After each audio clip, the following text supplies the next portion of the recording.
বন্ধুরা, এর আগে তোমাদের সবাইকে দেখিয়েছিলাম যে আমরা পাটুলি গেছিলাম, সেখান থেকে কিছু কিছু গাছ কেনা হয়েছিল। তো গাছগুলো তোমাদের তো ওই ব্লগে দেখানোই হয়নি যে গাছগুলো আমরা কী কী গাছ কিনেছি। আজকে চলো দেখাচ্ছি তোমাদের কী কী গাছ কিনেছি।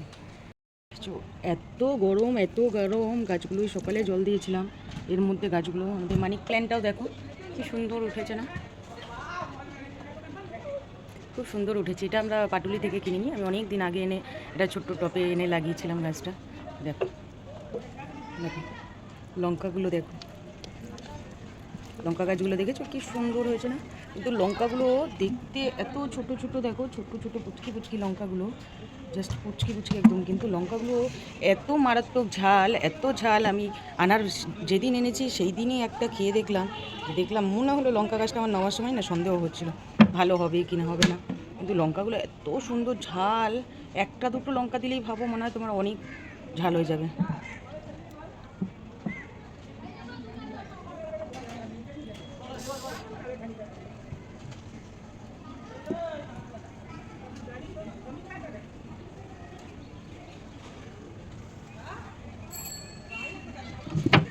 কিছু গাছ আছে এগুলো অনেক আগে আমার এনে লাগানো, 9 o'clock, যেটা 9টার সময় ফুল দেয়। সেই গাছগুলো গরমের জন্য যেমনি টবগুলোর হালাত খারাপ হয়ে গেছে, তেমনি গাছগুলোর অবস্থা দেখো।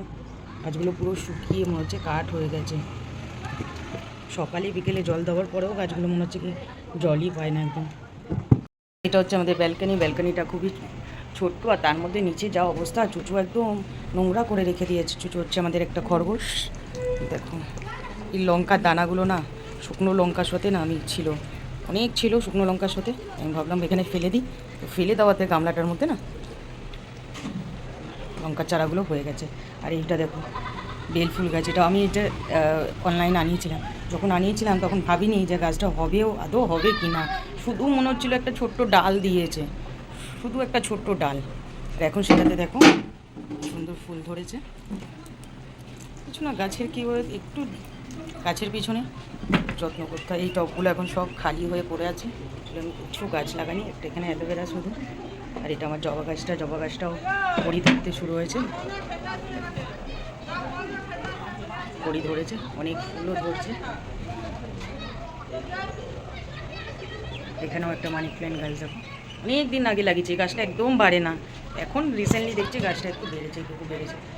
একটু আগেই বলছিলাম না এই চুচুর কথা, এই দেখো চুচুকে তিরিং তিরিং। একবার যদি ও বাইরে বেরিয়েছে, আগে তো বাইরেই থাকতো, কিন্তু ওকে রেখে দেওয়ার কারণ ও এদিক ওদিক বেরিয়ে যেত, খাটের তলায় ঢুকে যেত। চারিদিকে জিনিসপত্র থাকলে সেটাকে আছড়াতে থাকবে, বদমাশি করতে থাকে। এখন যত বড় হচ্ছে তত বদমাশির মতন, মানে এত বদমাশি করে ওকে রাখা যায় না। আর তার সাথে সাথে তোমার সঙ্গে সঙ্গে ঘুরে ঘুরে বেড়াবে ও।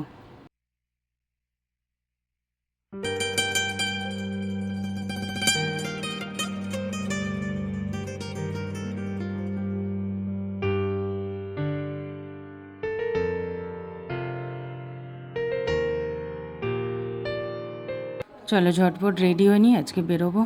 হ্যালো ফ্রেন্ড, চলো আমরা একটা নেমন্তন্ন বাড়ি যাচ্ছি না, পূজা বাড়ি যাব। দেখো আমরা পৌঁছে গেছি। এনাকে দেখো প্রসাদ খাচ্ছে, এখানে নারায়ণ পুজো হয়েছে ছোট্ট করে। আমরা এবার প্রসাদ নিয়ে বাড়ি চলে যাচ্ছি।